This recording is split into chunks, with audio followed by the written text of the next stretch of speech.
autoestima, a gente tem que lembrar o seguinte: o egoísta, de um modo geral, ele apresenta o que Joana chama de vazio interior. É aquela pessoa difícil de se satisfazer.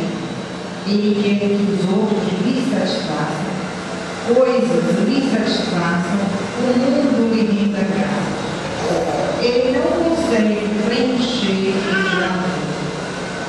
É diferente da autoestima, quando você busca construir um mundo melhor, inclusive para você.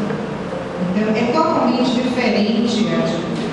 A atitude da autoestima, do desenvolver com confiança e amor, é uma atitude de quem está em busca do crescimento, usando os atributos da vontade, do livre-arbítrio, enfim, fazendo o seu discernimento na sua escolha para que você se torne uma pessoa mais equilibrada e feliz. Há vários psicólogos que chegam a dizer: sem autoestima não adquirimos equilíbrio. O que mais a gente estiver desequilibrada por algum problema, pense onde está a sua autoestima. Se você já jogou no chão, vem rapidinho, comece a trabalhar. Essa menininha que às vezes a irmã ficou, usa esse termo, essa menininha interior, que às vezes a gente esquece e deixa para lá. No caso dos homens, esse menininho que a gente precisa lembrar. E ela lembra mais: você não veio este mundo apenas para satisfazer outra pessoa, para tornar feliz outra pessoa. Nós já tivemos encontros onde a gente às vezes abre perguntas, e eu lembro que uma senhora uma vez mencionou isso. Mas eu acho que para realizar a felicidade, meus filhos e de meu marido, é a minha real felicidade. E eu pensei: será que é mesmo? Será que é isso que me faz feliz? Você já perguntou o que gostaria de fazer por si mesmo? Fiz alguns questionamentos, deixei ela um pouquinho encucada para ela depois pensar que a solução vai com ela, não está na minha mão, na mão de outra pessoa. Nós temos que lembrar que nós não somos propriedade de qualquer outra pessoa, como ninguém é propriedade nossa. Ter cuidado no relacionamento para não tratar o outro como coisa, como se nós lhe fôssemos superiores, nem tampouco como se nós fôssemos os seus servidores. O cuidado para que a sua vida, você é responsável pela sua felicidade, a sua vida volta-se sobretudo para a sua felicidade. A felicidade alheia, você contribui, mas ela não depende de você. Por mais que você se esforce, se a pessoa não quiser, ela não deve. Se a pessoa não quiser, ela não aproveita os momentos de felicidade. Observe que às vezes nós mesmos, quando estamos em situações assim, as pessoas estão nos adulando, nos agradando, e a gente está remoendo um problema qualquer que acha com ele aconteceu com o mundo, com uma tragédia dela. Na realidade, nós precisamos rever para lembrar que eu não sou responsável pela felicidade. Eu ajudo a outra pessoa a ser feliz. Eu gosto muito de comparar esse problema de crescimento com o jardineiro. Ele planta, ele alimenta a terra, ele procura colocar a planta num lugar onde haja sol, o calor necessário, a água necessária, aduba, fofa, mas se a semente não quiser nascer, ou se ela não quiser nascer viçosa, não há quem faça. E todos nós vemos essa experiência no dia a dia, porque crescer, trabalhar a felicidade é um ato pessoal, ninguém vai poder fazer por você. E prosseguindo, todas as pessoas que estão convivendo conosco, elas são, é uma questão do Evangelho segundo o Espiritismo que fala, eles são companheiros para lhe ajudar a lhe aproximar de sobre os filhos e os pais, e eles dizem isso. Os pais são colocados na vida dos filhos para lhe ensinar a aproximar de Deus. E essa é a base de todo o relacionamento. Você conhece a pessoa para ensinar ela, ajudar a ser melhor, a ser mais feliz, a se aproximar. É preciso a gente aprender a amar. A evolução do amor é linda. No começo a gente tem um amor muito egoísta, muito voltado para nós mesmos, natural.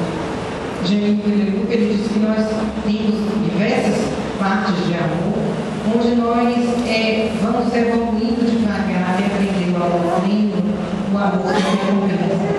E ele fala a respeito do amor egoísta, o amor que é quase o amor de um bebê. Um bebê, por acaso nós temos um aqui, o bebê ele não quer saber se a mãe está com sono, está com preguiça, está cansada. Ele chora para a mamãe, ele chora para dormir. Se ele não está bem, ele faz a confusão dele até alguém acudir. No começo do nosso amor, a gente acha como essa criança que gosta da mãe, se você é separada dela, é uma reação muito difícil, mas não sabe valorizar o outro. Valoriza a si mesmo. A minha necessidade é que interessa. Então é aquele amor ciumento, é aquele amor possessivo, é aquele amor que quer tratar o outro como coisa e propriedade. Então é assim que desperta o amor na gente. Aos poucos a gente vai melhorando, vai aprendendo, vai chegando, ele chega a falar. Depois a gente chega a uma etapa em que é o amor começa. Eu dou. Aí há uma troca. Até que a gente vai chegando em alguns pontos devagar ao amor pleno, onde você apenas dá, indiferente com o que o outro vai lhe conceder. Mas essas etapas de amor, a gente vai aos poucos desenvolvendo. Segundo Jaime Leluc, a gente apresenta todas. Há momentos em que seu amor é puramente egoísta e há momentos em que você já consegue um amor mais tranquilo, mais sublime, mais doação. Não adianta a gente se castigar, nem trazer para si determinadas punições porque não atingiu ou não conseguiu determinada perfeição. Augusto Cury tem um dos livros dele, ele diz, olha, se você está querendo ser uma pessoa equilibrada, desista. Ainda não nasceu nesse planeta a pessoa equilibrada. Todos nós temos dificuldades de sentimento, temos altos e baixos no crescimento, somos pessoas imperfeitas. Não espere a perfeição, porque ninguém, talvez em outro planeta você acha, mas por enquanto aqui, o que vigora são seres imperfeitos. Então não tente o perfeccionismo atrapalha muito o nosso crescimento, porque nós perdemos tempo. China diz que o perfeccionista é aquele que fica em ciclo. Ao invés de ele ir para frente, ele vai rodando, porque ele fica olhando tanto, aperfeiçoando tanto as pequenas coisas que ele vai fazendo, que ele perde um tempo enorme para conseguir subir ou crescer. Para ele é mais interessante fazer a tarefa perfeita do que simplesmente fazer a tarefa para alcançar um resultado X. Por vezes a gente se esquece que o objetivo não é a tarefa, é mais ainda, mais adiante o resultado.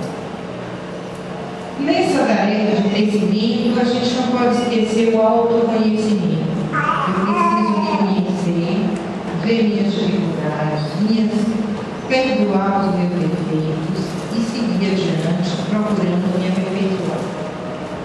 Ângela Batalha nos lembra que a gente cresce em 3 direções. Nós crescemos para baixo, e ela chama para baixo, porque hoje são as energias mais limpas, quando a gente cresce para dentro. Ou seja, eu trabalhar o seu interior. É a parte mais difícil do crescimento.